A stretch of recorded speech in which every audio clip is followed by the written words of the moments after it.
Shalom para todos, querida familia. Nos estamos conectando en este nuevo ciclo, señores. Un nuevo ciclo de los evangelios cronológicos. Así que para las personas que hasta este momento tomaron esto quizás a la mitad o sencillamente comenzaron demasiado tarde, es una nueva oportunidad para comenzar desde el principio con los evangelios cronológicos. Recordemos que hoy estamos comenzando este ciclo de los evangelios cronológicos y obviamente estamos en vivo. El día de mañana, en Shabbat, vamos a iniciar con el ciclo de las parashot. ¿Qué les parece? Yo me siento bastante contento, me siento bastante emocionado, porque es una nueva oportunidad y sabemos que en cada oportunidad, en cada ciclo donde el Padre Eterno nos tiene, ¿verdad? No son ciclos simplemente, no tiene que ver con un ciclo de estudio como si fuera un estudio griego, ¿verdad? No es nada de eso.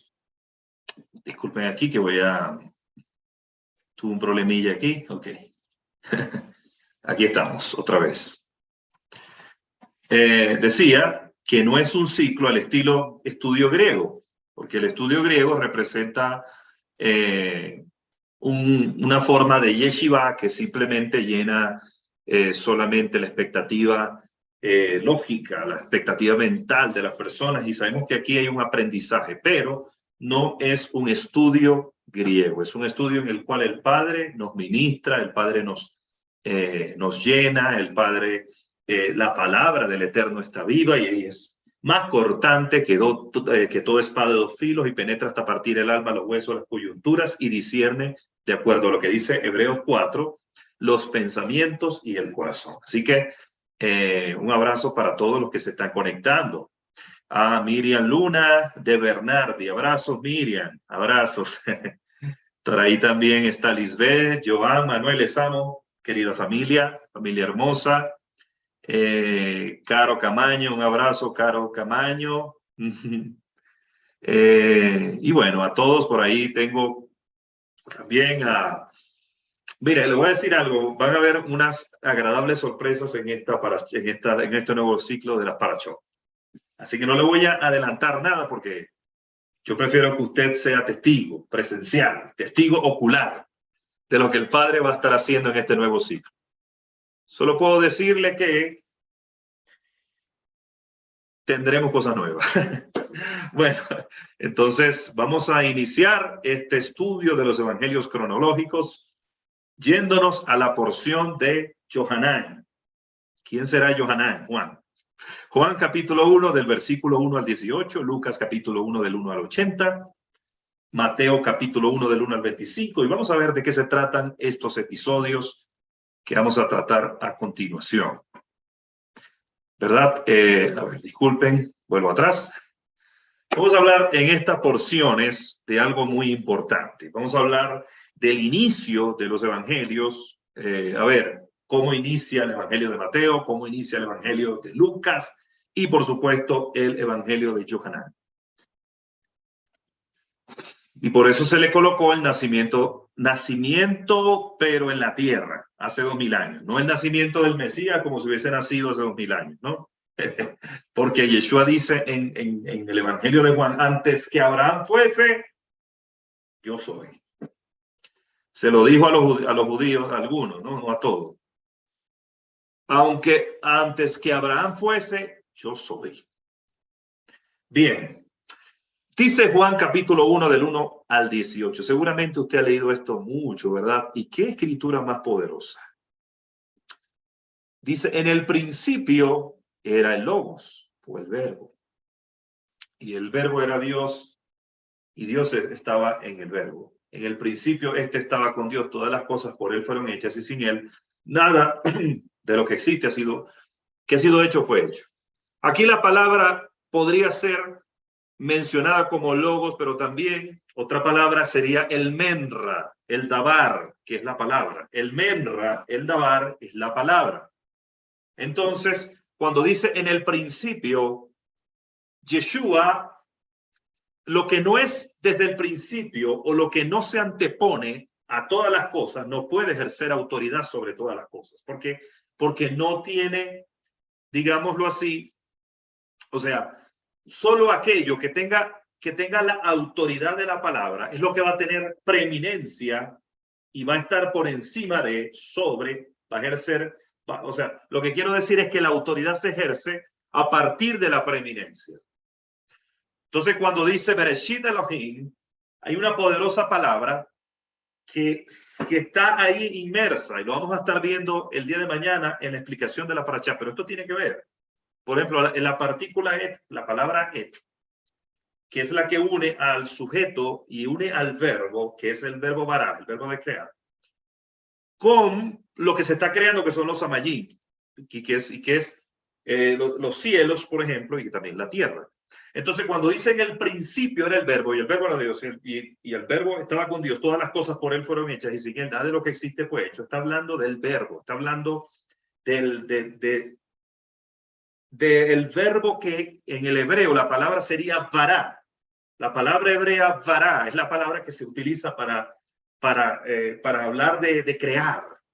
Porque cuando se dice el Padre Eterno formó al hombre, sería la palabra en hebreo yaksar, del polvo de la tierra, e insufló neshama, aliento, sobre la nariz del hombre, del Adán, con M. Entonces, si dice la Escritura que por él fueron hechas todas las cosas, es porque en Yeshua, en el verbo hecho carne, en el menra, en el logos, en el dabar, en él estaba la preeminencia sobre todas las cosas. ¿Por qué?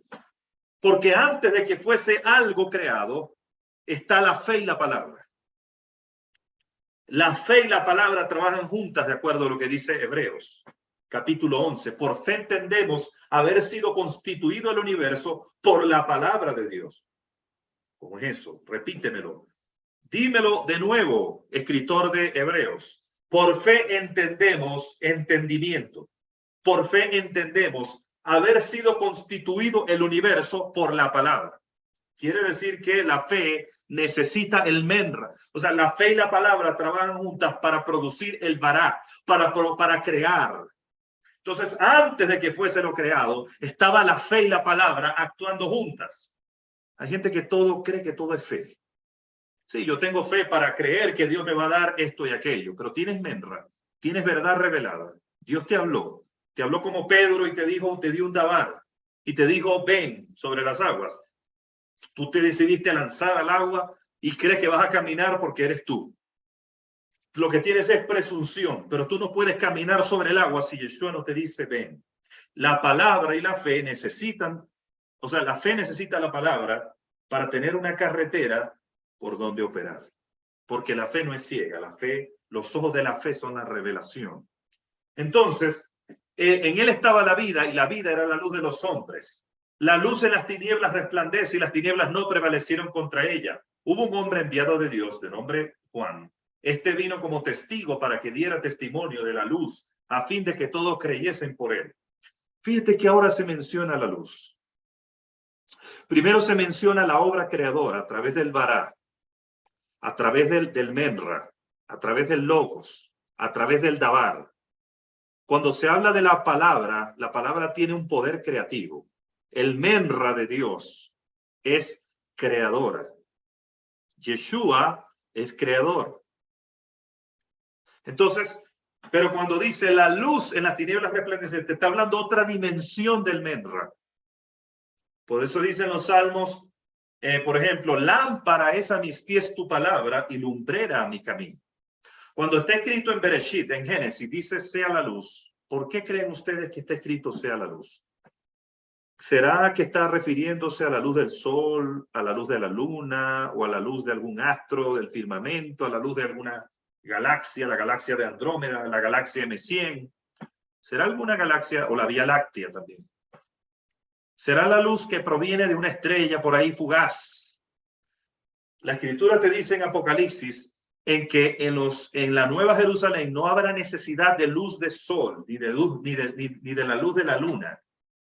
¿Por qué? Porque el Mesías será su lumbrera. El menra, el dabar, será la luz, la lumbrera. Entonces, la palabra fue lo que alumbró. Cuando está escrito sea la luz, en Génesis, la luz proviene de la palabra.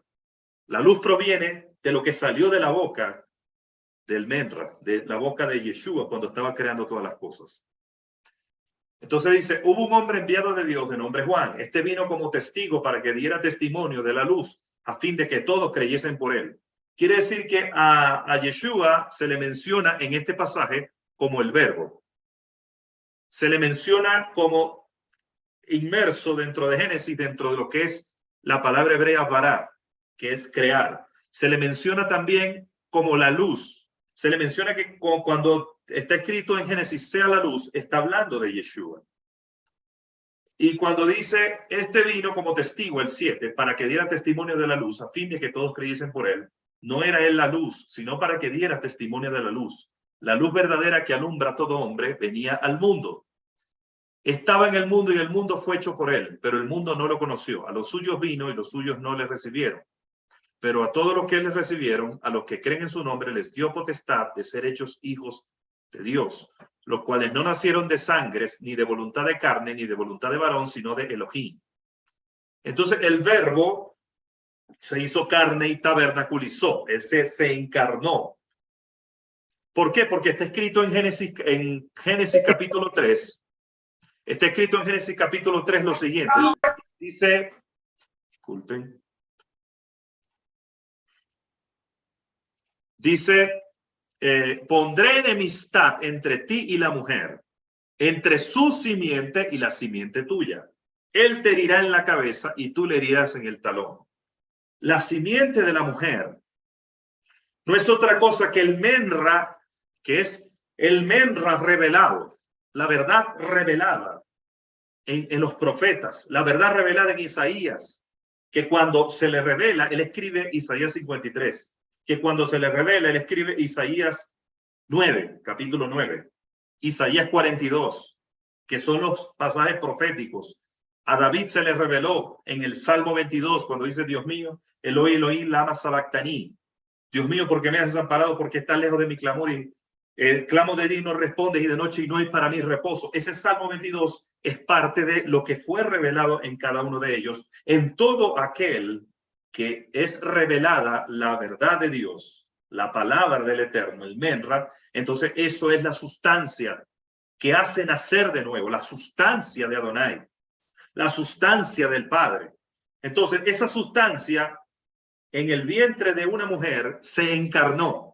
Esa sustancia que preñó a Abraham, esa sustancia que preñó a Isaac, esa sustancia que preñó a los profetas, se encarnó en el vientre de una mujer y se encarnó y tabernaculizó. La luz se encarnó. La luz que sostuvo a David, la luz que sostuvo a Abraham, la luz que sostuvo a los profetas, la luz que sostuvo a cada uno de ellos se encarnó. Y dice él, vimos su gloria. Gloria como del unigénito del Padre, lleno de gracia y de verdad. Entonces, sigue diciendo el pasaje, Juan testifica de él y ha clamado diciendo, este es aquel de quien yo decía, el que viene detrás de mí es antes de mí, porque era primero que yo, porque de su plenitud tomamos todos, es decir, gracia por gracia, porque la ley, fíjense lo que dice aquí, por medio de Moshe fue dada, pero la gracia y la verdad vinieron por medio de Yeshua. Ahora, cuando nosotros leemos esto, parece que estuviese diciendo que la gracia sustituyó por completo los preceptos de Adonai. Pero eso no es lo que está diciendo. Aquí cuando dice ley, se está refiriendo específicamente a los sacrificios. Lo que pasa es que parece que estuviese englobando todos los preceptos. Si fuese así, Yeshua no hubiese dicho ni una jota ni una tilde de esta ley pasará sin que todo esto acontezca, de la Torá, mejor dicho. Entonces no podemos englobar, como hace la gente, englobar todo y meterlo todo en un mismo saco y decir, está hablando cuando muchas veces los apóstoles se refieren a la ley, no se están refiriendo en un global a todos los preceptos, sino que se está refiriendo específicamente se está refiriendo muchas veces, y eso es lo que hay que discernir cuando leemos las escrituras, muchas veces se está refiriendo a las ordenanzas de orden sacrificial. Lo que pasa es que al no discernir bien la cosa, creemos que está hablando de un todo, pero no es así, no está hablando de un todo, ¿verdad? Cuando dice la gracia y la verdad fueron reveladas a través de Yeshua. La gracia y la verdad fueron reveladas a través de Yeshua, pero no significa tampoco que nacieron, que antes no hubo gracia y no hubo verdad y no hubo perdón. La gracia, la verdad y el perdón han sido siempre. Porque la gracia se refiere al Jesús del Padre. Es decir, se refiere a su misericordia. El perdón siempre ha existido. Pero a través de Yeshua fue revelado la gracia, a través de su sacrificio, fue revelado a nosotros por medio de su sacrificio. Pero no significa que antes de eso no haya habido gracia, ¿verdad? Entonces, Yeshua el Mesías, nadie le ha visto jamás a Dios, el unigénito de Dios que está en su seno, él lo ha dado a conocer, él lo ha revelado. Luego tenemos acá en el Lucas capítulo 1 al 80, es una dedicatura a Teófilo, que Teófilo era un personaje en ese momento. Estamos hablando de un personaje que tiene que ver con la política, un personaje importante, ¿verdad? A quien fue dirigida este evangelio, personaje que en ese momento ejercía autoridad. Y Lucas, ¿verdad? ¿Lucas quién era? Vamos a empezar diciendo quién era Lucas. Lucas no era discípulo directo de Yeshua. Es decir, no estuvo caminando con los 12, no era ni de los hijos de Zebedeo, que eran Andrés y Pedro, y tampoco tenía que ver con Santiago y Juan, que eran Boanerges llamados los hijos del trueno. No tenía que ver con Mateo, no tenía que ver con Bartolomé, no tenía que ver con Alfeo, Jacobo, hijo de Alfeo, no tenía que ver con ninguno de ellos. No tenía que ver con Tadeo, que fue llamado también Judas Tadeo más adelante por la Iglesia Católica, ¿verdad? No tenía que ver con Judas Iscariote, no tenía que ver con ninguno de esos 12. No tenía que ver con ninguno de los 12, ni con Santiago el mayor, ni con Santiago el menor. Jacobo el mayor era el hermano de Juan, el que se dice que fue a predicar en España, ¿verdad? Y murió martirizado por el rey Herodes. No estamos hablando de ninguno de ellos que murieron mártires en ese momento. Lucas se dice que era discípulo de Pablo, ¿ok?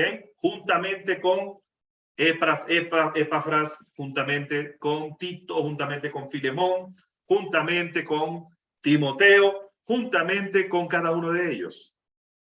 Cuando se habla de las cartas del apóstol Pablo, ahí aparece Lucas incluido, y aparece un tal Demas que desampara a Pablo, y Pablo se lo dice: Demas me ha desamparado amando este mundo, se fue por la lascivia de la carne amando el mundo. Pero Lucas, el médico amado, era un médico, y este médico era discípulo del apóstol Pablo. No estuvo caminando con Yeshua. Es como Bernabé. Bernabé y Silas no estuvieron caminando con Yeshua. Tal vez lo conocieron, lo miraron de lejos, pero no caminaron con él. Bernabé, Silas, Lucas y Marcos. Juan Marcos era sobrino de Bernabé. El que escribe el Evangelio de Marcos era el sobrino que abandonó a Pablo. Pablo se molestó con Bernabé, tuvieron una diferencia, se separan. Pablo se junta con Silas y comienza el tercer viaje misionero. Pero en el segundo viaje misionero, Marcos abandona a Pablo, pero sin embargo Pablo dice en sus cartas más adelante que Marcos, o Juan Marcos, el sobrino de Bernabé, llegó a ser un gran personaje después. Quiere decir que al principio podemos comenzar medio caminando, medio tropezando, pero después nos podemos enderezar en el camino, ¿verdad? Bien, entonces Lucas, el médico amado, Lucas era médico, seguramente graduado en la escuela griega de medicina, porque si podemos ver un poco en el pasado, la civilización griega, en ello fue que comenzó la medicina. Eso que ustedes ven que tiene una forma de dos serpientes, ¿verdad? Enrolladas, el símbolo de la medicina, eso nace en Grecia. Incluso hay un famoso juramento, creo que es Esculapio, ¿no? Hay un famoso juramento que hacen los médicos que obviamente es terrible el contenido de ese juramento, pero todo eso nace en Grecia. Y este hombre, estamos hablando de Lucas, el médico amado, seguramente, no tengo el registro histórico, pero en las escuelas de medicina, las grandes escuelas de medicina en ese momento eran las escuelas griegas. También las escuelas de la civilización. Entonces, de la república, por ejemplo, y de la filosofía griega, todo eso nace en Grecia. Ahora bien, dice en el anuncio del nacimiento de Juan, dice que hubo en días de Herodes, rey de Judea, cierto sacerdote de nombre Zacarías, ¿Quién es este Herodes? ¿Herodes Antipas? No, Herodes el Grande. Este Herodes el Grande fue un gran constructor, construyó poliedros, construyó grandes edificaciones, incluso un anexo del templo, el segundo templo que fue edificado por Esdras y Nehemías en los tiempos del regreso de los 70 años de la desolación en todo el imperio persa.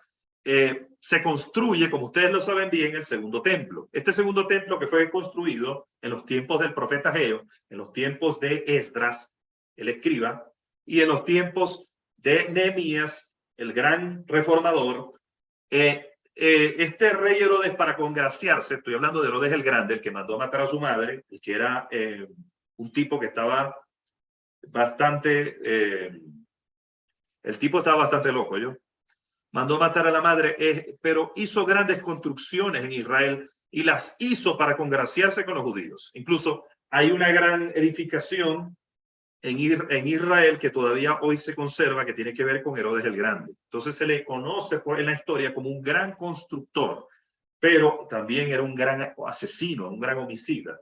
Porque, como ustedes lo saben, nada más y nada menos que mandó a matar a los niños de menores de 2 años, de 2 años para abajo, cuando el nacimiento de Yeshua. ¿Por qué? Porque los sabios de Oriente, de la tribu de Isaacar, que eran tuchos en discernir los tiempos, llegaron de Oriente para anunciar a Jerusalén, que no son Melchor, Baltasar y Basaltar, sino que eran los sabios de Oriente, vinieron a anunciar el nacimiento del Mesías. Y este hombre llamado Herodes, rey de, este hombre llamado Herodes, dice ahí, rey de Judea, estaba en ese momento gobernando allí. Claro, Herodes Antipas tenía una especie de rivalidad con Pilatos, pero Herodes Antipas es del tiempo de Yeshua, ya adulto. Entonces, aquí era Herodes, aquí en este caso, el rey era Herodes el Grande, y el emperador que en ese momento se encontraba vigente era el emperador Augusto César. No era Tiberio César cuando ya Yeshua es adulto. Augusto César mandó a hacer a través de un edicto, mandó a empadronar a todo el mundo, un gran censo. Entonces la gente que pertenecía a su ciudad de origen debía trasladarse a su ciudad de origen para participar del censo. Entonces resulta y acontece que José pertenecía a la casa y familia de David, y por eso en el censo, donde se mandó a empadronar a toda la gente, tenía que trasladarse a su lugar de origen, que era Belén de Judea.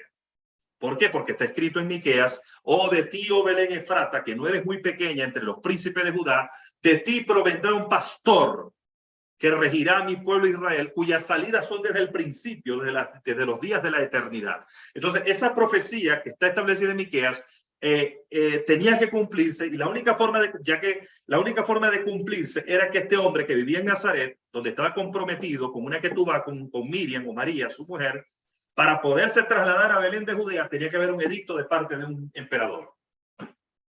Imagínense si Dios participó en esto. Para que se cumpliera la profecía, este hombre trabajaba como carpintero en Nazaret. Ahí hacía sus trabajitos de carpintería. Algunos decían que no, que eran tecnón, que no sé qué, que trabajaban con las piedras. Hay tantas teorías locas, ¿verdad? Pero sí era un carpintero.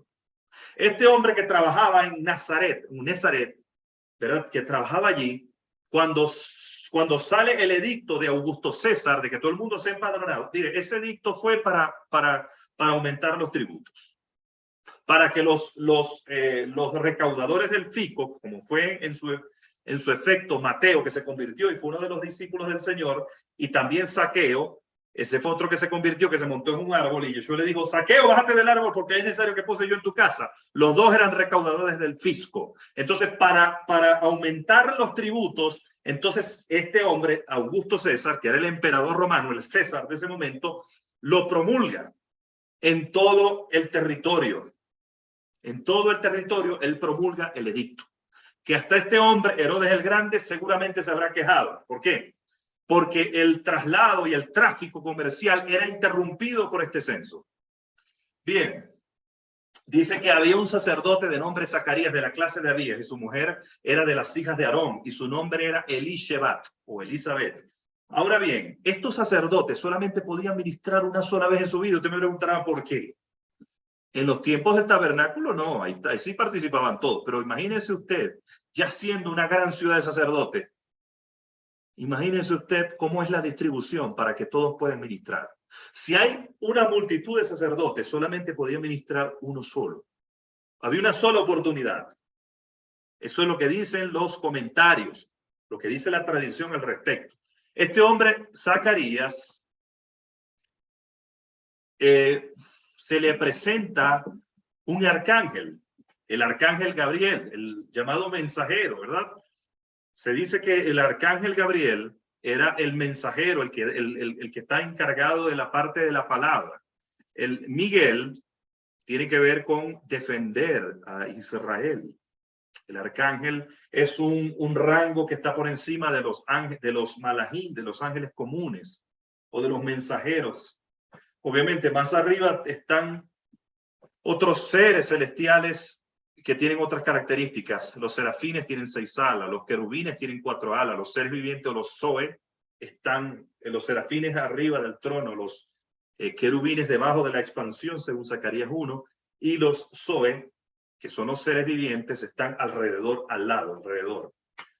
Bien, entonces, y no tenían descendencia porque Elizabeth era estéril y ambos eran bien avanzados en días. Aconteció pues que mientras él ministraba como sacerdote delante de Dios en el turno de su clase, una sola vez en la vida, conforme a la costumbre del sacerdocio, entrando en el santuario del Señor, le cayó en suerte ofrecer incienso.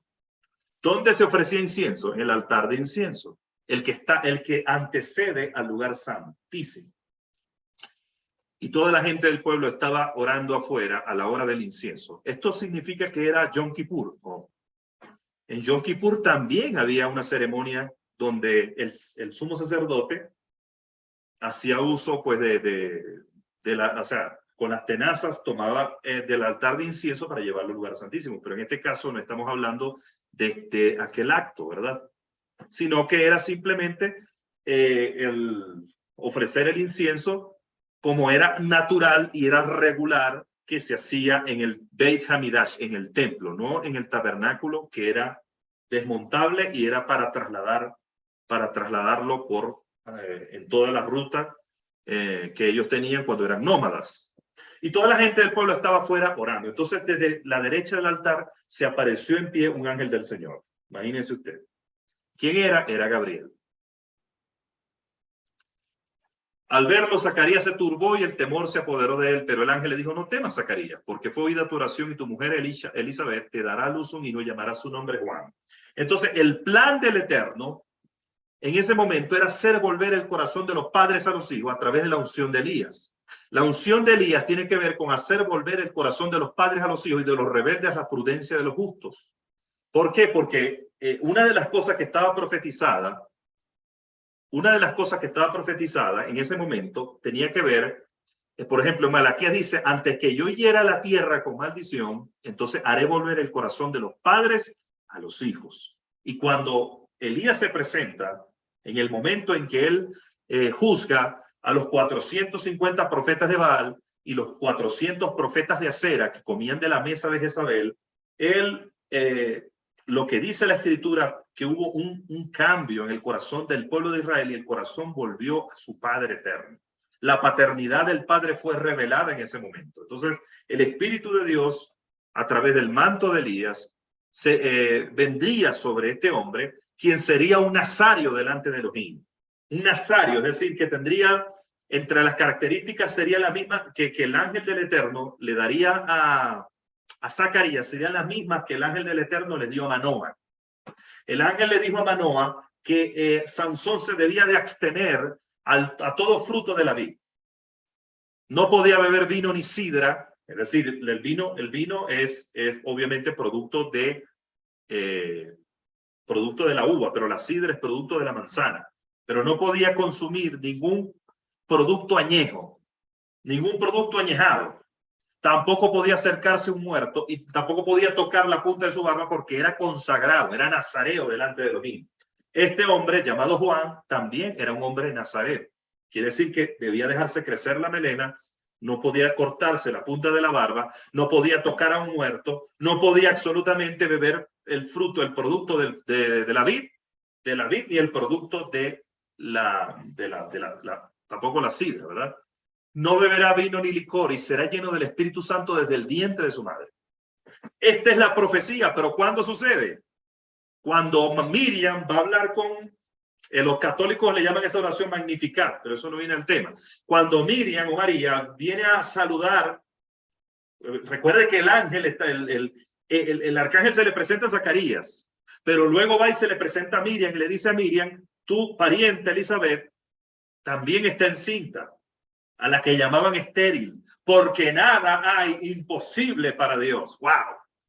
Él dice, el ángel dice, nada hay imposible para Dios. ¿Por qué? Usted preguntará, ¿por qué? Nada hay imposible para Dios, porque los ángeles han visto todo lo que Dios es capaz de hacer. ¿O es que usted cree que tienen 2 o 3 años viviendo en esta historia del universo? Ellos han visto al Padre Eterno crear los cielos y la tierra. Ellos vieron absolutamente al Padre Eterno dividir las aguas de Mar Rojo. Ellos vieron las plagas caer sobre Egipto, las plagas de los piojos, de las ranas, de las moscas, de la sangre, de las tinieblas, todo eso ellos lo vieron. Ellos vieron absolutamente las grandes maravillas cuando Josué le dijo al sol, sol detente en Gabaón y tu luna en el valle de Jalón, y el sol no se puso durante todo el día hasta que hubieron acabado con sus enemigos. Vio las grandes piedras caer. Ellos vieron todas las grandes maravillas que el Padre Eterno hizo en la historia. Entonces por eso el ángel le dice, no hay nada imposible para Dios. Y le dice a Miriam que su pariente Elizabeth está encinta. Cuando Miriam va a donde vivía Elizabeth, su parienta, creo que era en Ancarín, una ciudad que no estaba en Nazaret. Ella parte de Nazaret a la ciudad donde está esta mujer, Elizabeth, y cuando se encuentran las dos, dice que la criatura saltó de alegría en el vientre y la mujer fue llena del Espíritu de Dios. Cuando escuchó el saludo de Miriam, y Miriam en ese momento dice, engrandece mi alma al Señor y mi espíritu se regocija en el Eterno mi Salvador, porque ha visto la bajeza de su sierva, por lo tanto me dirán bendita todas las generaciones. ¿Usted cree que en eso hay algo de religión? La mujer dice, mi espíritu se regocija en Dios mi Salvador. Quiere decir que esa mujer necesitó salvación. Miriam. La oración Magnificat, la que llaman así, no es que se llama así. La tradición católica la llama Magnificat. Esa oración, ella dice, mi espíritu se regocija en el Eterno, mi Salvador, porque ha mirado la bajeza de su sierva. Por lo tanto, me llamarán bendita todas las generaciones, porque grandes cosas ha hecho conmigo el poderoso. Qué oración tan espectacular, qué oración tan ungida, tan llena del Espíritu de Dios.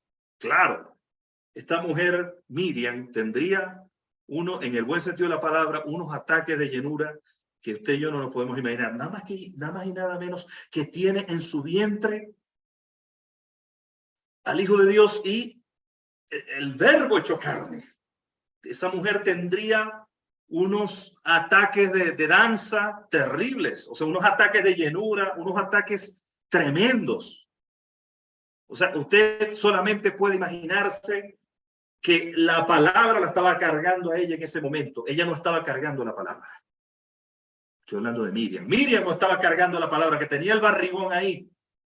Pero Miriam no estaba cargando, la palabra la estaba cargando a ella. Esa mujer respiraba la presencia de Dios. Esa mujer caminaba en la presencia de Elohim. Si alguien le puede, si a Miriam le pueden preguntar, no le pregunten, si me está escuchando con todo respeto, lo digo un católico, no le pregunte si se apareció al indio Coromoto, no le pregunte si se apareció al indio Guadalupe, no le pregunte si se apareció a los niños en Fátima. Algún día, si usted se convierte, pregúntele a esa mujer cómo experimentó la gloria de Dios, cómo experimentó la unción del santo, cómo experimentó la gloria, porque la gloria la cargaba a ella. No le pregunte si se le apareció a ningún Coromoto, ningún Guadalupe, porque ella no estuvo allí. Miriam no estuvo allí. Ella dijo, mi espíritu se regocija en Elohim, mi Salvador, porque ha mirado la bajeza de su sierva, ha mirado que yo soy baja. Por tanto, por haber sido baja, por haberme humillado, me dirán benditas, las generaciones, porque grandes cosas ha hecho conmigo el poderoso. Ojalá todas las mujeres de este mundo fueran como Miriam. Mira, este mundo no estaría igual.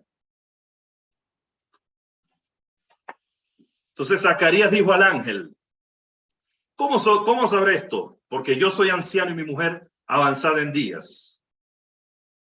Fíjate, hay una diferencia entre la reacción de este hombre y la reacción de Abraham. Porque si tú ves en Génesis, algo parecido pasó con Abraham. Cuando el Padre Eterno se le revela a Abraham y le dice que no va a heredar ni el Damaseno Eliezer, ni su primogénito hijo de Agar, Ismael, sino que un hijo suyo le va a heredar y se va a cumplir la promesa. Así será tu descendencia. Este hombre dice que se rió cuando el Padre Eterno se lo dijo. Fue una revelación más exacta, de tipo más exacto. Fue una revelación del Padre con él. Pero este hombre dice, ¿cómo será esto? Si soy anciano y mi mujer de edad avanzada. Yo creo que cuando vemos situaciones que son parecidas, solo Dios determina por el corazón cómo es cada cosa.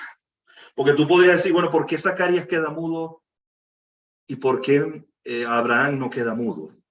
Si los dos, cuando les dicen algo, los dos responden de manera muy parecida. Ojalá viva Ismael delante de ti, le dijo Abraham al Señor. Eso tiene que ver, o sea, la manera de juzgar de Dios, solamente los secretos del corazón lo conoce Él. Si usted ve que yo hago algo y lo que yo hago se parece a lo que hizo otro pastor y el Padre Eterno trató con él de una manera, los secretos del corazón lo conoce el Padre. ¿Por qué Saúl fue desechado y por qué David, después de pecar con Betsabé, la mujer de Urías Geteo, después de haber mandado matar a Urías y después de haber adulterado con Betsabé, ¿por qué no lo desecha también? Porque los secretos del corazón los conoce el Padre. Entonces respondió el ángel y le dijo, yo soy Gabriel, que asisto en la presencia de Dios y he sido enviado para hablar contigo y anunciarte estas buenas nuevas. He aquí estarás mudo y sin poder hablar hasta el día en que lleguen a suceder estas cosas, por cuanto no creíste a mis palabras, las cuales se cumplirán a su tiempo. Estaba bien directo ese ángel, ¿verdad? Y el pueblo estaba esperando a Zacarías y se extrañaba de que se demorara en el santuario, en el templo. Y cuando salió no podía hablarles y comprendieron que había visto visión en el santuario porque les hacía señas, pero permanecía mudo. Y aconteció que cuando se cumplieron los días de su ministerio, se fue a su casa. Después de esos días, su mujer Elizabeth concibió y se mantenía en reclusión 5 meses, diciendo, así ha hecho conmigo el Señor en los días en que se dignó a quitar mi afrenta delante de los hombres. Qué belleza, ¿verdad? Lo mismo dijo Ana. Esto es una repetición, un remake de la historia de Ana. ¿Por qué? ¿Por qué será un remake? Porque Ana también tenía una afrenta encima. Las mujeres que no podían concebir, como Ana, como Sara, como Rebeca, como Raquel, todas esas mujeres que no podían concebir tenían una afrenta encima. Por eso es que la Sara le dice a Abraham, nada más y nada menos que para evitarse la afrenta, que tuvieron hijos sobre sus rodillas a través de su sierva Agar. Yo sé que ninguna de las mujeres que me están mirando harían eso hoy. Obviamente que no. Estamos hablando de otra conciencia y otra cultura. Ninguna mujer se atrevería a tener un hijo sobre las rodillas de otra mujer. Pero en ese tiempo existía eso. Cuando una mujer tenía una sierva, para evitar la afrenta, porque era una afrenta, ¿no? En Israel, en esa cultura, era una afrenta, es decir, era una vergüenza que una mujer no pudiera concebir. ¿Por qué? Se supone que si tengo la bendición de Dios, la verajá del Eterno sobre mi vida, no habrá mujer estéril en Israel. Algo pasa, algún problema espiritual hay. Entonces la gente tenía mala conciencia y empezaba a juzgar. Era una afrenta. Entonces, si yo estoy bajo una bendición de Adonai, entonces supone que no debería ser estéril. ¿Por qué? Porque está escrito, no habrá mujer estéril en Israel. Eso era lo que susurraba, lo que rumiaba Ana. No habrá mujer estéril en Israel. Lo susurró tanto que la palabra se hizo carne y entonces concibió. Concibió, pero eso sí, lo que el Padre Eterno quería es que le ofreciera al Padre Eterno un profeta. Si ella no renunciaba a Samuel, en su corazón, desde antes de concebir, no lo hubiera concebido, porque había un designio profético. Entonces, eso nos enseña a nosotros que los hijos tienen un designio profético. Cuando un hijo tiene un designio profético, yo no me puedo apoderar de él. Si yo se lo entrego al padre y yo sé que tiene un designio profético, entonces el padre escuchó la oración de Ana en ese momento. Entonces, el sexto mes, el ángel Gabriel fue enviado por Dios a una ciudad de Galilea cuyo nombre era Nazaret, a una virgen desposada con un varón cuyo nombre era José, de la casa de David, y el nombre de la virgen era Miriam. Habían firmado la ketubá, pero no había habido consumación todavía. Era virgen. ¿Se entiende eso? Habían firmado la ketubá porque el matrimonio hebreo no es como el matrimonio occidental. El matrimonio occidental, todo sucede en el casamiento es un día. Tal vez hay en algunos lugares se establece la ceremonia civil y en otros la ceremonia eclesiástica. Pero todo ocurre, el desposorio ocurre al momento, al acto. Pues. Pero cuando hablamos del matrimonio hebreo, primero hay una firma de un contrato, que es la ketubá. Luego de la firma del contrato, entonces entramos a otra etapa. ¿Ok? Dice, y entrando en donde ella estaba, dijo, te saludo muy favorecida, el Señor es contigo. Ella se turbó mucho por esta expresión y se preguntaba qué clase de salutación sería esa. Pero el ángel le dijo, no temas, Miriam, porque has hallado gracia delante de Dios. Y dime si es gracia, por supuesto que sí. Y aquí quedarás encinta y dará a luz un hijo y llamará su nombre Yeshua. Este será grande y será llamado Hijo del Altísimo, y el Señor Dios le dará el trono de David su padre, y reinará sobre la casa de Jacob por los siglos. Su reino no tendrá fin. Eso es lo que está escrito también en Isaías 9, ¿verdad? Hijo nos es nacido, el principado sobre su hombro, se llamará su nombre admirable, consejero, Dios fuerte, Padre eterno, príncipe de paz. Entonces Miriam dijo al ángel, ¿cómo ocurrirá esto? Pues no conozco varón. Respondió el ángel, le dijo, el Espíritu Santo vendrá sobre ti y el poder del Altísimo te hará sombra, por lo cual el santo ser será llamado Hijo de Elohim. Y aquí tu pariente Elizabeth, ella también ha concebido un hijo en su vejez, y este es el sexto mes para ella, a la que llamaban estéril, porque de parte de Dios no hay nada imposible. Entonces Miriam dijo, he aquí la sierva del Señor, hágase conmigo conforme a tu palabra, y el ángel se retiró de ella. Entonces, hay un punto importante aquí, es la gracia, el favor del Padre, el Gesed de Elohim. Cuando el Gesed está en nosotros, mire, lo mismo sucedió, dice la Escritura, lo mismo pasó cuando Moisés también era un hombre favorecido por Dios. El Padre Eterno se lo dijo, has hallado gracia en mis ojos. Moisés le dice, si he hallado gracia en tus ojos, entonces, si tu presencia va conmigo, si tu presencia no va conmigo, no me saques de aquí, porque él halló gracia delante de Elohim. Bien, entonces, aquí está sucediendo lo que ya les mencioné, cuando Miriam se traslada donde Elizabeth, y aquí está la oración que yo decía hace un momento. En el 46 dice, entonces Miriam dijo, mi alma engrandece al Señor, y mi espíritu se regocija en Elohim mi Salvador, porque miró la bajeza de su sierva. Pues aquí desde ahora me llamarán bienaventurada todas las generaciones, porque me ha hecho grandes cosas el poderoso santo es su nombre. Su misericordia es de generación en generación para los que le temen.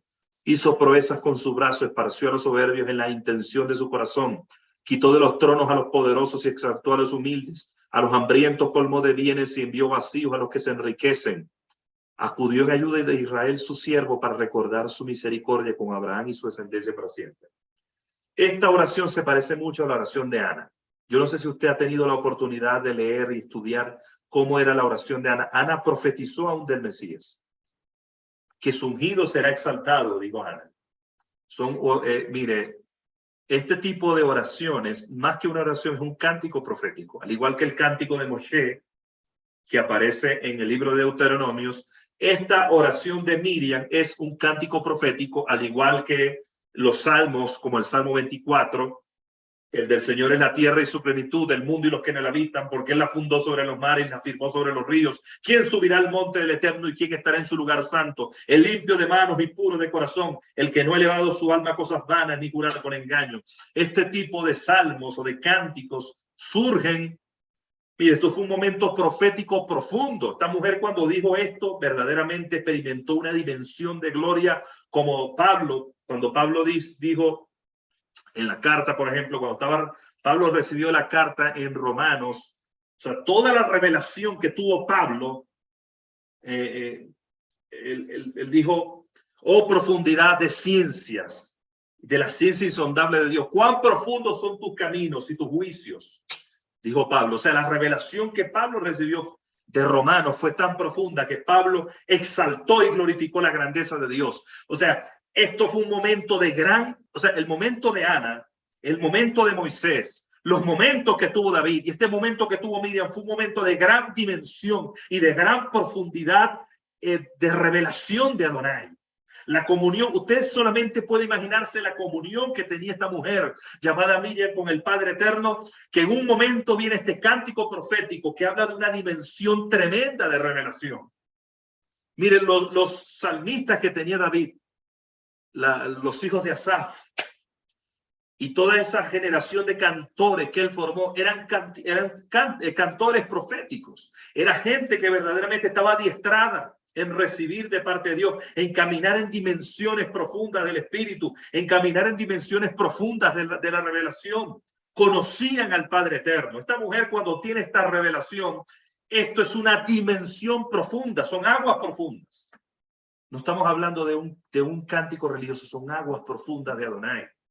Entonces, vemos estas aguas que se mueven poderosamente cuando Moisés emite aquel cántico que ya estudiamos en las parashot, el cántico profético de Moisés, cuando él dice, cuando él menciona que la palabra es como rocío, como lluvia, o como ya mencioné, el Salmo 24, el Salmo 23, el Salmo 22 de David, o también, como ya mencioné, el cántico profético de Ana, o este cántico profético, son momentos fuertes de dimensión profunda con Adonai, porque eran gente de adoración. No son adoradores de papel, no son adoradores de cartón, son gente que no solamente adoraba, son gente que conocía la Torá, que tenía una dimensión profunda de revelación, porque tenía una dimensión de comunión con Adonai fuerte también. Señores, gracias Espíritu de Dios. Este es un tiempo donde el Padre quiere que volvamos a la profundidad del Espíritu, de los cánticos proféticos como el de Miriam. El Padre está, cuando dice la Escritura que el Padre está buscando adoradores, lo que está diciendo es que Él, o sea, lo que en este momento va a permitir un cambio, lo que va a permitir una reforma, lo que va a permitir que lo que el Padre ha profetizado en estos tiempos finales podamos verlo manifestado en este tiempo. No va a ser por hacer congresos, no va a ser por hacer actividades, va a ser cuando comprendamos la profundidad de caminar en esta dimensión de adoración. María era una mujer que caminaba en una dimensión profunda de adoración. No era una mujer vana, no era una mujer que caminaba en una dimensión de santidad tremenda. El Padre la escoge por causa de su corazón, pero también la escoge por causa de ser una mujer dispuesta para Elohim. Una mujer con un corazón verdaderamente dispuesto. Yo le voy a decir algo. Hoy, cuando termine esta enseñanza, levante las manos. Solo es una instrucción. Si usted quiere, lo hace. Levante las manos y dígale al Padre: permíteme caminar en estos niveles de profundidad, en estas dimensiones. Yo quiero adorarte desde lo más profundo de mi ser. Y en el momento en que te esté adorando, en el momento en que esté clamando delante de tu presencia, revélame tu Torá. Yo quiero hablar a partir de tu Torá. Quiero hablar cánticos a partir de la revelación de tu Torá. No cánticos aprendidos por el mundo evangélico, no cánticos famosos, ni cánticos que han producido millones en la tierra, ni cánticos de gente que lo que quiere es enriquecerse. Yo estoy hablando de cánticos proféticos que nacieron en el mismo corazón de Dios y que gente que está con un corazón dispuesto hoy quiere verdaderamente que el aroma surja de él, que el aroma profético salga. Miren nada más estas palabras: porque me ha hecho grandes cosas el poderoso, santo es su nombre. Su misericordia de generación en generación para los que le temen. Hizo proezas con su brazo, esparció a los soberbios. en la intención de su corazón. Quitó de los tronos a los poderosos y exaltó a los humildes. ¿Sabe por qué la mujer recibió esto? Ahí lo vemos en sus palabras. Porque era una mujer que caminaba en humildad. Tú no puedes hablar, y yo tampoco, de aquello que tú y yo no vivimos. La mujer habló de humildad. Habló porque entendía lo que era estar bajo. Ella habla de la humildad porque lo entendía, lo comprendió bajo la óptica del Padre.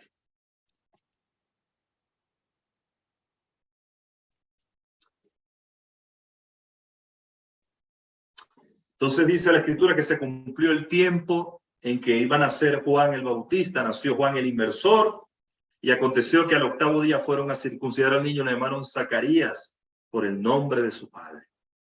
Pero interviniendo su madre dijo, no, sino que se llamará Juan. Y le dijeron, no hay nadie en tu parentela llamado con ese nombre, y por seña le preguntaban al padre cómo se llamaría. Entonces él, pidiendo una tablilla, escribió diciendo, Juan es su nombre, y todos se maravillaron, y al instante fue abierta su boca y su lengua, y hablaba bendiciendo a Dios. Este hombre también recibió un cántico profético y dijo, bendito sea el Señor Dios de Israel, porque visitó e hizo redención a su pueblo y nos levantó un cuerno de salvación en la casa de David su siervo, como habló por boca de sus santos profetas. Fue también un cántico precioso, un cántico hermoso, el que salió de su boca en ese momento. Y dice, en santidad y justicia delante de él todos nuestros días. Y tu niño serás llamado profeta del Altísimo, porque irás delante de la faz del Señor para preparar sus caminos y dar conocimiento de salvación a su pueblo mediante el perdón de sus pecados. Tremendo, ¿verdad? Los que han leído este pasaje saben. Bien, ahora ya estamos finalizando estas porciones. Al final tenemos entonces la genealogía de Yeshua, que dice, Abraham engendró a Isaac, Isaac engendró a Jacob, Jacob engendró a Judá y a sus hermanos. Alguien se estará haciendo una pregunta cuando venga una genealogía. ¿Por qué se lo digo? Porque si hay una genealogía, se supone que hay una línea de sangre, ¿verdad? Entonces usted dice, bueno, si hay una genealogía, se supone que hay una línea de sangre a través de la cual desciende Yeshua. Entonces tienen razón los que dicen que supuestamente el Ruach tomó del semen de Yosef y lo puso en Miriam. ¿Cómo pueden decir que supuestamente el Ruach, para que se cumpliera la palabra, tomó del semen de Yosef? Claramente está escrito en la palabra, el poder del Altísimo te cubrirá con su sombra, por lo cual el santo ser que nacerá será llamado hijo de Elohim. Entonces no hubo tal cosa.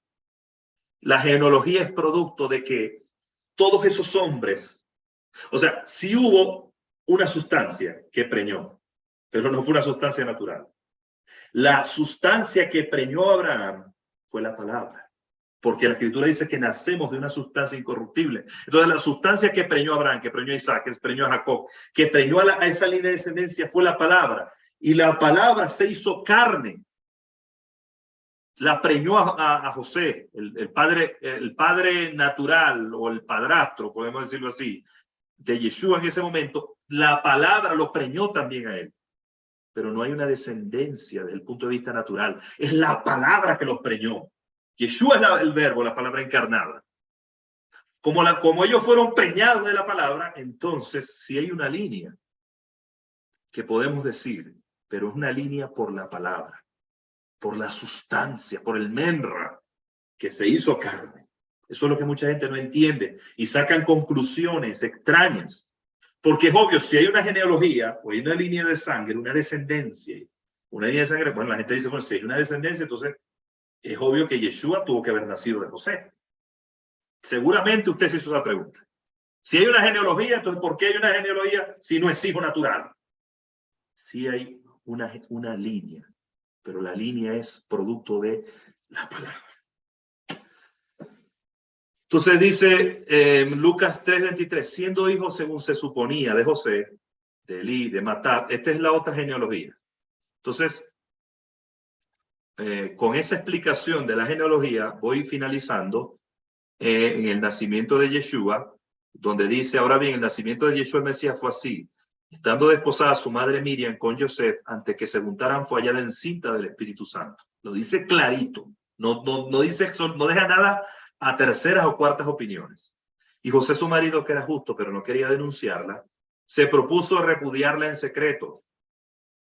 Y pensaba él en esto, es que un ángel del Señor se le apareció en sueños y le dijo: José, hijo de David, no temas recibir a Miriam tu mujer, porque porque lo engendrado de ella es del Espíritu Santo. Entonces hay que entender la genealogía a partir de la palabra. Y dice al final, y todo esto aconteció para que se cumpliera lo dicho por el Señor mediante el profeta cuando dijo: aquí la Virgen quedará encinta y dará a luz un hijo, y le pondrá por nombre Emmanuel, que interpretado es Dios con nosotros. Esto lo dicen algunos, que dicen que eso supuestamente de las raíces hebreas, pero nada que ver con eso. Lo dicen, pero de lo que están hablando es de una inseminación artificial. De eso es que están hablando. Pero no están hablando de una concepción producida por el Padre Eterno. Y levantándose José del sueño, hizo como el ángel del Señor le había mandado, y recibió a su mujer, pero no la conocía. Esto es lo último que quiero explicar. Pero no la conoció hasta que dio luz a su hijo. Los católicos dicen que nunca la conoció. Eso no es lo que está escrito aquí en el 25. No la conocía o no la conoció hasta que. O sea, si hubiese dicho nunca la conoció. Pero yo no sé con qué lentes están leyendo. Yo creo que es que están bien empañados esos lentes, ¿verdad? No la conoció hasta que dio a luz. Quiere decir que después de Yeshua vinieron los hermanos de Yeshua, o el propio Jacobo el menor era hijo de María y José, de Miriam y José. Jacobo el menor, el que escribe la carta de Jacobo, no es Jacobo el mayor o Santiago el mayor, el hijo de Zebedeo junto con Juan. Entiéndase, Juan y Santiago el mayor, o Jacobo el mayor, eran hermanos, los hijos del trueno, o Boanerges, como Yeshua como Yeshua los nombró. Este Santiago el mayor, que era hermano de Juan, no es el que escribe la carta de Santiago. Estamos hablando de Jacobo el menor, el que llaman el hermano del Señor, que era hijo de Miriam, hijo de José. ¿Ok? Entonces, sí la conoció y tuvo varios hermanos. ¿Ok? Abrazos para todo pueblo. Vamos a conectarnos entonces ahora con la apertura del Shabbat. Apertura del Shabbat dentro de unos minutos.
Shalom, shalom, familia del reino. ¿Cómo están? Caro, ¿cómo estás? Joan, Lisbeth, ¿cómo están? Familia. Luz. Shalom para todos, familia. Un abrazo enorme. Les comento que, bueno, hoy y la semana pasada vamos a estar haciendo el Seder del Shabbat un poquito más tarde aquí en familia, pero quiero hacerlo con ustedes desde la transmisión. Los pastores González llegan un poquitito, ya vienen en camino, y aquí todavía, bueno, está clarito, no ha comenzado la noche, ellos llegan un poquitito más tarde, así que estamos haciendo el Shabbat en familia, el Seder del Shabbat, un poquito más tarde para esperarlos y poderlos hacer todos juntos, pero Quiero compartir todos los que tengan ahí el ceder. Vamos a dejar de compartir pantalla en este momento. Todos los que tengan ahí su ceder del Shabbat y quieran hacerlo con nosotros, pues quiero dirigirles en esta noche, familia. Abracitos para todos. Miriam, ¿cómo estás, Miriam? Abrazos, Shabbat Shalom. Anita, ¿cómo estás? Las dos Anitas son de Argentina. Qué lindo, familia. Claudia, bendiciones para ustedes, familia. Katia Costa, un abrazote para todos. A ver, Patricia, Felding, un abrazote, familia. Vamos a ser dirigidos, los que están conectados ahí por YouTube, también vamos a ser dirigidos en este tiempo para compartir, para participar del Seder del Shabbat, así que imposible no poder compartirlo con ustedes así. Vamos a hacerlo de esta manera. Cada vez que nosotros hagamos el Shabbat, el Seder un poquito más tarde, igualito vamos a estarnos conectando nosotros aquí. Yo me voy a estar conectando, me voy a estar conectando con ustedes por aquí, quiero dirigirles en el Seder, y cuando lo hagamos la dinámica un poco más temprano, entonces nos conectamos allá desde la mesa toditos. Saludo a las personas que están conectadas también por acá, por YouTube, Berito Pucheta, Rosario Caballero, Gloria, ¿cómo estás, Gloria? Moni, un abrazo. Doris, un abrazo para ustedes, la profeta, la pastora Janet, Karina, de Venezuela, de la comunidad Altares de Adoración allá. Norby, un abracito, Norby. La pastora Emma de Buscán, qué lindo poderles ver, familia, conectados por acá. Bueno, hermosa familia del reino. Vamos a estar entonces teniendo el tiempo del Seder, del Shabbat. Propuse de verdad hacer una especie, un Seder escrito, pero usted sabe que el Seder del Shabbat lo dirige el Ruach de nuestro Padre. Y recordemos también en cada Shabbat que este es un punto de contacto entre los dos hermanos. Hoy mi hermano mayor se para su pie en el Shabbat. Y hoy nosotros, como hijo pródigo que hemos vuelto a casa, retornado a la casa del Padre, también separamos nuestro pie. Así que en este día, tanto el hermano mayor Judá como el hermano mayor Efraín, separamos nuestros pies en Shabbat y convergemos, que es lo que el Padre está haciendo hasta la restauración de todas las cosas. Yeshua está siendo retenido arriba hasta que el poder del Ruach de nuestro Padre provoque ese ejad entre las dos casas, entre la casa de Judá, la casa de Efraín, y el reino sea entonces restaurada. Las 12 tribus de Israel pueda ser restaurado el reino y unido nuevamente todo nuestro pueblo Israel. Así que en Shabbat es un buen día para cabalgar. Es un día para cabalgar con el rey, pero también es un día donde hay poder del Ruach del Padre, derramamiento del Ruach para hacer ejad. Quiero decirles algo. Al terminar el Seder del Shabbat, yo voy a estar comunicando algo que el Padre me habló y no quiero esperar hasta mañana, y mañana lo vuelvo a repetir, y si el Padre lo amplía, que lo amplíe, pero va a ser importante que desde hoy usted pueda estar proclamando sobre esto y pueda inquirir en el Señor, ¿ok? Voy a compartirles algo que el Señor estuvo hablando a mi espíritu. Entonces, vamos a iniciar este tiempo, todos los que tienen ahí las velas encendidas o los que van a encender las velas. Déjenme abrir aquí un momentito.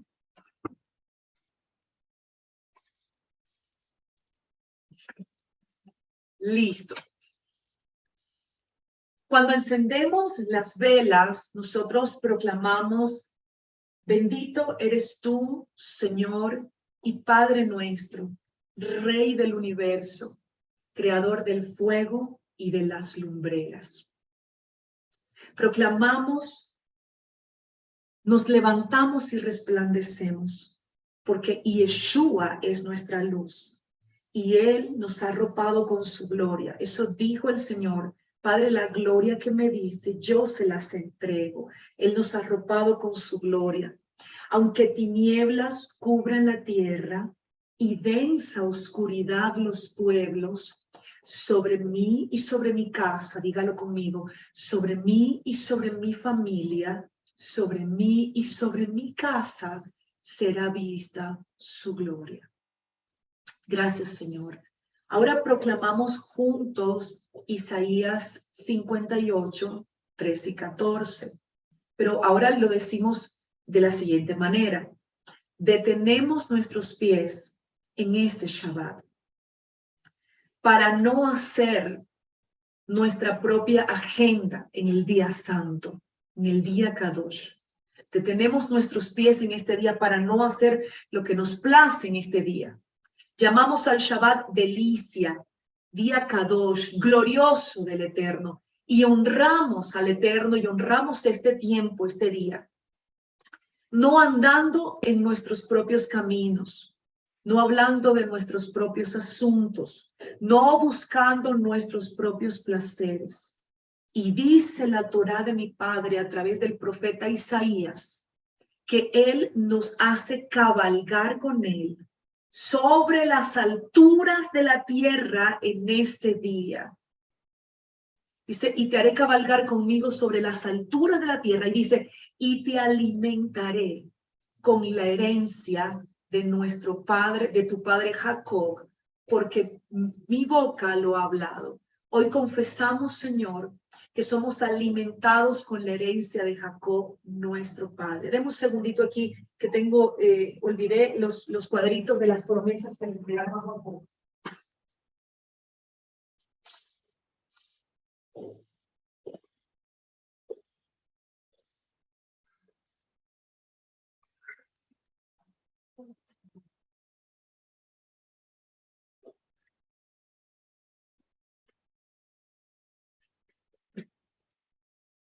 Ok, amén, amén. Ok, familia, aquí tengo estos cuadritos impresos donde colocamos cada una de las promesas que el Señor Todopoderoso le entregó a Jacob. Y todos sabemos que una de las bendiciones que le fue entregada a Jacob es recibir la herencia y la promesa y la bendición que le fue entregada también a Abraham.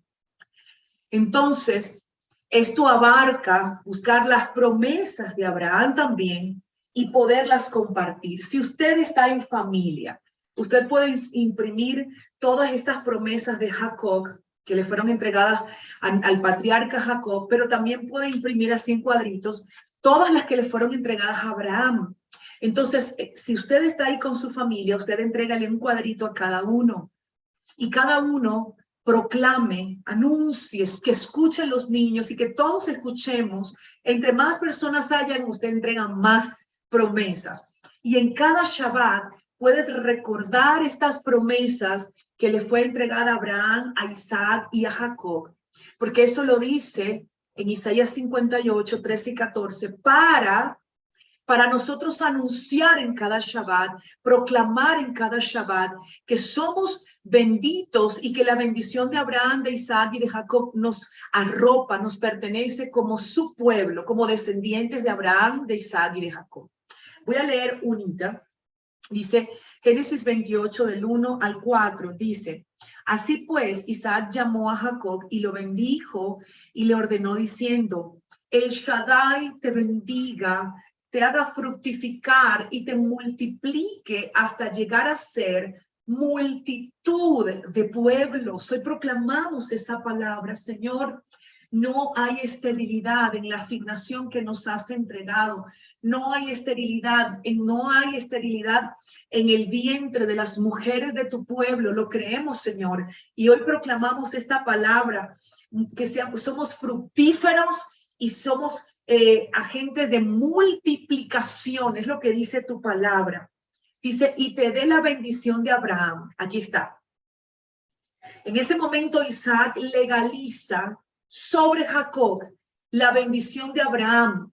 Entonces usted dice, bueno, voy a agarrar todas las promesas de Abraham y compartamos en Shabbat. Es más, familia, si tú quieres hacer un Shabbat evangelístico, invitar personas, imprime las bendiciones de Abraham, las bendiciones sobre Abraham, Isaac y Jacob, y dale una a cada persona, aunque no lleves ese día una enseñanza larga, con solamente proclamar cada uno de ellos esta bendición, tomar el pan, el vino, algo poderoso sucede, porque hay luz y hay revelación del Señor. Entonces dice, a ti y a tu descendencia contigo, es decir, a usted y a mí, nos dio esta bendición. Esta es tu bendición, Joan. Esta es tu bendición, Eliana. Esta es tu bendición. Esta es tu bendición, familia. Esta es tu bendición, Claudia. Para hacer que tomes posesión de la tierra de tus peregrinaciones, la cual Elohim ha dado a Abraham. Mire todas las bendiciones que están sobre nosotros, sobre nuestra cabeza. Y el nosotros proclamar esto y reafirmar que dice la Torá que el Shabbat es la señal del pacto entre Elohim y su pueblo. Al afirmar esto, entonces hacemos kiddush con el vino y la copa y llenamos, si usted la tiene ahí, llene y deje que se rebose. El rey David decía, mi copa está rebosando. Al rebosar esta copa, y esto se lo estoy diciendo yo, esto es algo del Padre para mi vida y para yo enseñar acerca de esto. No es que lo he escuchado, que está en el ser de alguien. El derramar el vino es un recordatorio del derramamiento de la sangre de Yeshua el 14 de Aviv. Cada vez que hacemos esto, yo anuncio, recuerdo en medio de hacer el derramamiento del vino, el 14 de Aviv fue derramada la sangre del Cordero de Pesach, y esa sangre fue derramada para renovar el pacto con su pueblo. Entonces, al derramar ese vino, que tiene que ser así, vino tinto, el color así rojito, es importante porque nos recuerda, es un anuncio, un recordatorio, un anuncio también de que somos los hijos del pacto, que somos las familias del pacto, que el pacto que está sobre nuestras vidas es un pacto de sangre y no de sangre de animales. Es la sangre de nuestro Cordero de Pesach, de Yeshua. Es importante recordar al derramar este vino, derramarlo, que el pacto fue ratificado con cada uno de nosotros, sus hijos, su pueblo. Ahí también, entonces nosotros recordamos siempre Jeremías 33, cuando el Señor dice a través del profeta, he aquí vienen días donde renovaré mi pacto. Recuerde que la palabra en hebreo no tiene que ver con algo nuevo y algo que se desechó y otra cosa nueva, tiene que ver con darle frescura a algo, tiene que ver con renovar, no con algo que se rompió por allá y yo agarré y me compré un carro nuevo, tiene que ver con la renovación, y eso se fundamenta en todas las partes de la Escritura cuando el Señor dijo, mi pacto es eterno. Mi pacto eterno, mi pacto eterno, mi pacto eterno. Como él dijo en todas las partes de la Escritura que su pacto sería eterno. Y él le dijo a la casa de Judá que no le daría divorcio, pero a la casa de Efraín le dijo, sí te daré divorcio, pero luego me volveré a casar contigo, me volveré a desposar contigo.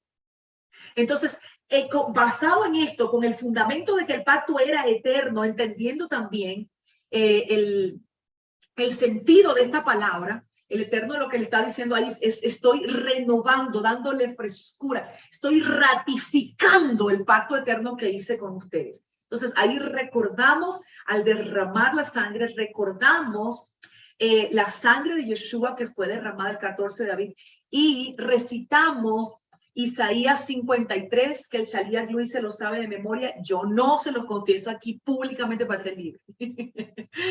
Lo recitamos de memoria, usted lo puede ahí leer. Isaías 53, lo que hizo nuestro Cordero de Pesach. Porque en cada Shabbat hay una renovación en nuestro cuerpo. En cada Shabbat algo sobrenatural sigue ocurriendo en nuestro cuerpo. En cada Shabbat. Y recitar Isaías 53, pues es maravilloso. Lisbeth, no sé si tú lo quieres leer ahí y abrir el micrófono. Cuando no tenemos esta memoria del Shaliach Luis, tenemos que leerlo. Shalom, amada familia. Shalom. Yo vi que Elifé buscó la Biblia y dijo, Elifé me salvo aquí. ¿De dónde a dónde? Oh. Todo. No. Todo, profeta. Cuando empieza a hablar de lo que fue el sacrificio. Experimentado. Ajá. Experimentado, despreciado y desechado entre los Ajá. hombres. Acá. Ajá. Sí. Dice despreciado y desechado entre los hombres, varón de dolores, experimentado en quebranto, y como que escondimos de él el rostro, fue menospreciado y no lo estimamos.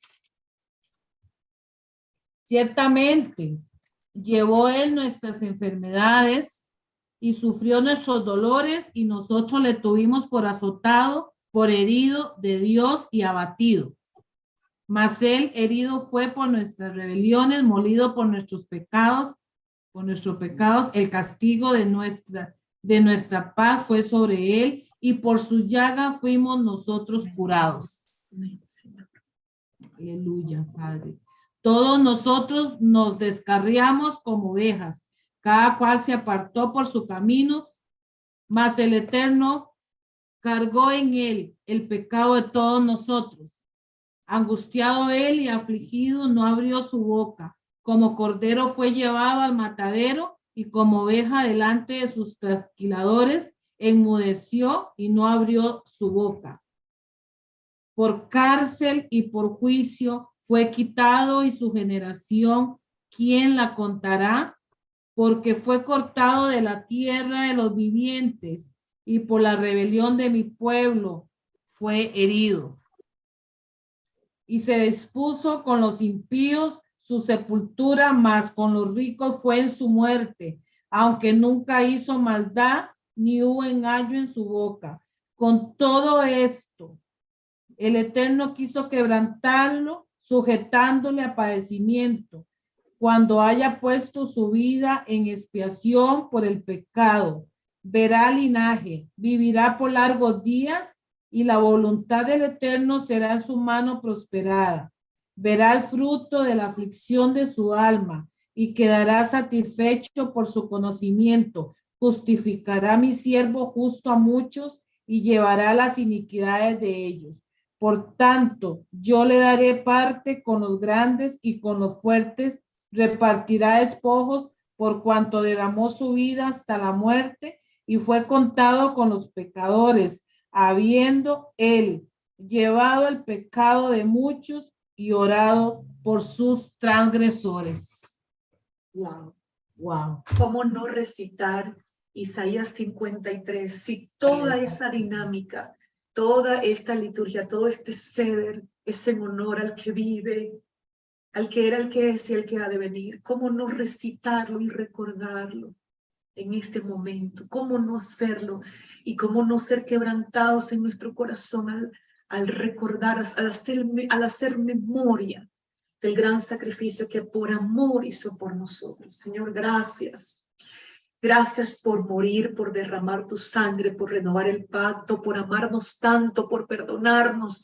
Gracias, Padre, porque tú, nuestro Cordero de Pesaj, te llevaste la enfermedad, la muerte, la maldición, el pecado, la iniquidad. Arrastraste con todo esto, Señor, y lo arrancaste de nuestras vidas, Padre, y nos diste la legalidad de ser hijos tuyos, de ser consagrados para ti, Señor, y de vivir una vida de consagración, de rectitud, que te dé honor a ti, Señor. Gracias por lo que hiciste, Señor. Hoy, al tomar este vino, proclamamos sanidad sobre los cuerpos, no por el vino, sino por lo que nos recuerda el vino.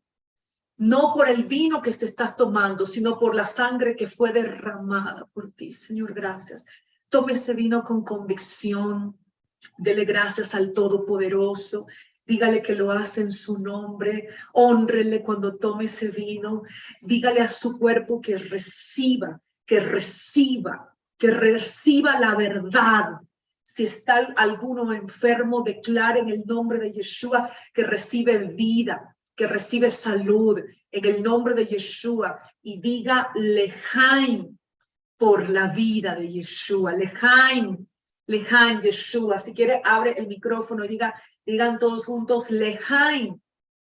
Lejaim. Lejaim. Lejaim, por la vida, Señor, en honor a Yeshua. Lejaim, Señor. Lejaim, Lejaim, familia, en honor a Yeshua. Tome el pan y póngalo así arriba y luego déjelo descender así, lentamente. Deje que lentamente descienda. Y recuerde, Yeshua es el pan vivo. Él dijo, yo soy el pan vivo que descendió del cielo. Hagan esto siempre en recuerdo mío. Este es mi cuerpo que por ustedes es partido.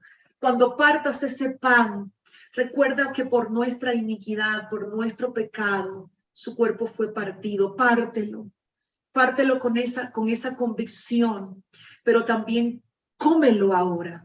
Bendito tú, Señor y Padre nuestro, Rey del universo, que hace salir pan de la tierra. Gracias por la provisión, por el alimento físico, pero también por el pan nuestro de cada día, que es tu Torá, Señor. Por la porción de Torá de cada día te damos gracias. Coma ese pan con agradecimiento, con convicción. Diga, yo he muerto con Yeshua, pero resucité con Yeshua para vida eterna y para cumplir mi propósito de vida. Gracias, Señor. Cómalo con alegría, con tranquilidad, con convicción. Gracias, Señor. Gracias. Gracias, Padre Santo. Gracias, Señor amado. Gracias, Yeshua. Gracias, Yeshua. Gracias, Yeshua. En esta hora recordamos, cuando usted tiene ahí las dos tablitas de la Torá, recordamos que en Shavuot el Señor derramó su Ruach. Él vino a esculpir la Torá en nuestros corazones. Y si hay niños ahí en la casa, usted déles miel y recuérdele las 10 palabras que representan el pacto, la ketubá, que Jehová hizo con su pueblo, con la casa de Judá y la casa de Israel. Recuérdeles esas 10 palabras a los niños y recuérdeles que en Shavuot fue derramado el Ruach sobre nosotros para esculpir la Torá en nuestros corazones y que la Torá gobierne nuestras vidas. Gracias, Señor. Gracias, Padre eterno. Gracias, Padre Santo. También si usted tiene la mano, y eso es para iniciar, hoy no lo colocamos porque no lo sé, no lo colocamos porque no sé colocarlo aquí, compartir sonido. Usted coloque el sonido del shofar en el Shabbat, colóquelo, coloque el sonido del shofar, cante el Shema en familia o cántelo usted solito, cántelo. Cántelo, que cuando vienen momentos más duros para la humanidad, su familia va a mirar quién es la luz de la casa y va a encontrar que eres tú. Los momentos tan duros que vienen para el mundo, para la humanidad, lo que se va a ver en estos últimos tiempos, la gente que se va a ver, las cosas que se van a ver de verdad, no solamente acontecimientos, sino que se van a ver cosas terribles. Cuando la gente empieza a ver toda esa gran tiniebla, va a mirar, ¿quién es la luz de mi casa? Mamá. ¿Quién es la luz de mi casa? La esposa, el esposo. ¿Quién es la luz de mi casa? Todos aquellos que no te querían escuchar, tranquilo. Que cuando se ponga la cosa más intensa y más intensa, ellos saben quién es la luz de la casa. Y si no están en la casa, van a ir a casa de mamá, van a ir a casa de la tía, van a ir a casa y van a decir, yo voy para que ores por mí, para seguir al Dios que tú sirves. Yo quiero. Ellos van a saber quién es la luz de la casa, quién es la luz de la familia, quién es la luz de la escuela, quién es la luz en la universidad, quién es la luz en el salón de clase. Entre más tinieblas cubran la tierra, los escogidos van a buscar ¿dónde está la luz más cercana que tiene? Y Yeshua dijo, yo soy la luz del mundo, pero también dijo, ustedes son la luz de este mundo. Así que estamos esperando con la red para pescar los peces de la casa de Efraín, ¿ok? Así que tenga shalom, familia. Ahora quiero bendecirles en esta hora en el nombre todopoderoso de Yeshua. bendecirles en esta hora y proclamar sobre ustedes la bendición sacerdotal que el Eterno nos entregó en su Torá, donde dice: el Eterno te bendiga y te guarde. Y Jehová alce sus rostros sobre ti y tenga de ti misericordia. Y Jehová alce sus rostros sobre ti y seas lleno del shalom de Jehová. No tienes falta de nada, estás bajo gobierno, estás bajo señorío, estás bajo diseño. En el nombre de Yeshua, y vamos a proclamar juntos el Salmo 23. Y conmigo: el Eterno es mi pastor y nada me falta. En tiernos pastizales me hace descansar. Conforta mi alma. Dilo conmigo: nos guía por sendas de justicia por amor de su nombre. Aunque andemos en valle de sombra de muerte, no temeremos, porque Jehová está con nosotros. Su vara y su cayado nos infundirá aliento. Y Jehová adereza mesas en presencia de nuestros angustiadores y unge nuestras cabezas con aceite fresco. Nuestras copas están rebosando. Ciertamente el bien y la misericordia nos seguirán todos los días de nuestras vidas. Y en la casa de Jehová moraremos toda la vida. Familia del reino, entramos por la puerta del Cadán y proclamamos en este día: Padre, así como Yeshua oró, hoy te pedimos que la casa de Judá y la casa de Efraín seamos uno, como tú, Yeshua, son uno, porque tú eres un Ejad. Que seamos uno, que haya un despertar en todas las naciones de la tierra y que todo el pueblo escogido por ti pueda escuchar el sonido del shofar en este Shabbat y que la luz resplandezca y disipe toda tiniebla. En el nombre poderoso de Yeshua. Gracias, Señor. Amén. Shabbat Shalom, familia. No se vayan todavía. Shabbat Shalom. Shabbat Shalom. Abrácense. Shabbat Shalom, Shabbat Shalom, Shabbat Shalom. Abrácense, Shabbat Shalom. Shabbat Shalom por aquí. A ver, aquí veo por aquí. Profeta Zoraida Soto en Panamá. Te abrazo desde aquí, desde Ecuador. Shabbat Shalom. A ver, Cecia, te abrazo. Luceli, Shabbat Shalom. Leda Acosta, Shabbat Shalom. Una Leda en Venezuela. Leda Pacas. Un abrazo, Leda, Shabbat Shalom. Rosario Caballero, Shabbat Shalom. Un abrazo. Abrácense a la distancia para que crean que estamos locos. Shabbat Shalom, familia. Pastora de Yanira, Shabbat Shalom. Mirna Graciela, Shabbat Shalom. Qué lindo poderles ver por acá conectados. Profeta Siria, Shabbat Shalom. Yani, Shabbat Shalom. Familia Bustamante, Shabbat Shalom para los tres. Carlos Sánchez, Shabbat Shalom para ustedes. Carlos desde Chile y Venezuela. Un abrazo enorme. Escuchen estos rápidamente, cortito. El Padre estuvo hablando estos días y me dijo: quiero que mi pueblo, yo estoy convocando a unos días, a un tiempo de ayuno y de clamor. Me dijo: quiero que retomes el tema de cómo orar bíblicamente por las naciones. Y quiero que anuncies y que mi pueblo anuncie la convocación de intercesores proféticos que se postran todos estos días, todo este tiempo, hasta el 2 de noviembre, un tiempo que empieza desde a partir del domingo hasta el 2 de noviembre, un tiempo de postración, un tiempo de humillación, un tiempo de gemir desde las entrañas, como el profeta Jeremías, un tiempo de clamar a mí, un tiempo de que levanten altar delante de mí y que ustedes intercedan, a favor de mi voluntad para la tierra. Me dijo: anticípense a lo que se quiere hacer en esta festividad, en esta fiesta de Halloween. Me dijo: el enemigo tiene preparado sacrificio de sangre como nunca antes se había visto, para luego traer desastres sobre la humanidad. Y les he entregado mi revelación, les estoy anticipando mi poder y mis directrices en estos días de ayuno, de postración y de clamor, para que ustedes se anticipen. Y lo que el enemigo tiene planificado en ese día específicamente, el derramamiento de sangre inocente, de sangre de niños y la toma que él quiere hacer en este tiempo y los cambios políticos y de leyes que quiere hacer a través del derramamiento de sangre, sea detenido, sea detenida la agenda para que ustedes no tengan obstáculo en el camino, me dijo el Padre. No quiero que tengan obstáculos en el camino, y la agenda que el enemigo tiene preparada es para detenerlos, es para estancarlos, es para detener mi plan, mi propósito a través de ustedes. Anticípense, anticípense. Con ayuno, con clamor desde las entrañas, con gemido, con oración delante de mí. Levanten mi alabanza, me dijo el Señor.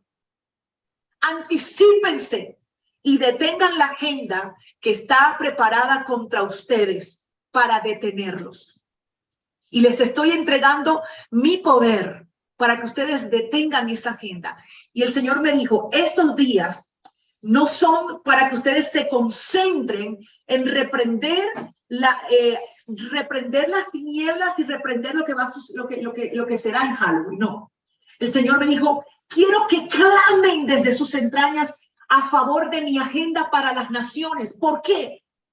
Porque las masas, la conducta, el proceder de las masas ha contaminado la tierra. Y lo que estoy demandando en esta hora es póstrense, humíllense, clamen, pidan perdón, giman delante de mí a favor de los países donde yo los he plantado, sobre la tierra, giman como intercesores. Y cuando yo les indique, entonces declaren quebrantamiento. Pero dice el Señor, la puerta para estos días que yo estoy convocando a mi pueblo es humillación, es gemido, es clamor. Y el Señor me dijo, escóndanse ahora en mi presencia. No un esconderse de temor que el enemigo viene, no. Esconderse es búsquenme, aléjense de cosas, de distracciones, aléjate de estos distractores. Estos días está concentrado, búscame, búscame. Escóndete conmigo en mi secreto, ven a mi secreto, escóndete conmigo, te guardaré, te hablaré. Estoy indicándote, porque el Señor dijo, este es un tiempo donde yo he declarado un despertar muy fuerte que se abrió Beyond Teruah. Y mi revelación sobre muchos, y en Sukkot se abrió la fuente de revelación. Pero la agenda que está pautada es para que no solamente hayan los sacerdotes de las tinieblas derramen sangre, sino que los otros, los que están en lugares de autoridad, en puestos políticos, en puestos de autoridad, ellos puedan ejercer una agenda contraria para detener. Y el Señor dijo, yo me anticipo. Esta es como la operación Eliseo con el rey de Siria. Él se anticipó. Y el día que llegaron los sirios a la casa de Eliseo, los ángeles se anticiparon, estaban ahí. Y el Señor dijo en estos días, esto es anticipación. Cada vez que los sirios preparaban su agenda, Eliseo iba. ¿Por qué? Porque había profeta en Israel. Y siguen habiendo profetas en Israel. Ya no en un espacio geográfico, estado, gobierno y espacio geográfico, territorio, no. En un pueblo, en una nación santa, siguen habiendo profetas en Israel. Y esto es como operación Eliseo, como estrategia Eliseo. Anticípense. Estrategia Eliseo. Anticípense. Desde este domingo hasta el día 2 de noviembre. octubre, vamos a tener tiempos de postración, de clamor. En Proclamemos Juntos vamos a estar compartiendo acerca de cómo orar bíblicamente por una nación. Ya eso yo estuve enseñándolo en mi canal de YouTube, pero ahora vamos a estarlo compartiendo en Proclamemos Juntos, y toda esa semana va a haber tiempo para clamar delante del Todopoderoso, ¿ok? Así que prepárense, pueblo, compártale a los hermanos en la fe. Este es el tiempo de humillación, es el tiempo de esconderse en el secreto del Todopoderoso. Y es el 2 de noviembre, perdón, gracias, hasta el 2 de noviembre, perdón, dije de octubre. Desde este domingo hasta el 2 de octubre, tiempos como lo que llamamos la cadena, una cadena de clamor, de postración, en cadena, todos juntos, en cadena, juntos. Estrategia Eliseo, anticípense y cerremos el paso a los sirios. Anticipémonos, pueblo del Padre, y cerremos el paso a los sirios. Que lo que el Padre desató en las festividades de otoño no puede ser detenido por la agenda de sangre y de muerte de los malignos. Porque hay profeta en Israel y hay intercesores proféticos en Israel. Así que aquí, Yanni, ¿dónde estás? Vamos a cortar este pedacito, este anuncio, vamos a estarlo compartiendo y vamos a estar anunciando esto, familia. Sea usted un vocero, compártalo con otros hermanos en la fe. Vienen tiempos de clamor, de ayuno, oración. Como el ayuno usted lo hace como el Padre se lo dirige, según sea su capacidad, la capacidad de usted, de su cuerpo. Hay gente que por situaciones físicas no puede hacer un ayuno de alimentos, puede hacer ayuno de otras cosas. Entonces, según sea su capacidad, pero este es un tiempo donde el Padre nos está convocando y responsabilizando la estrategia Eliseo. Anticípense y cierren la puerta a los sirios, ¿ok? Les abrazo, les amo mucho. Mañana les vuelvo a repetir esto y seguimos toda esta semana con esto hasta el 2 de noviembre. Shabbat Shalom para todos, familia. Y Lejaim. Lejaim. Besos para todos.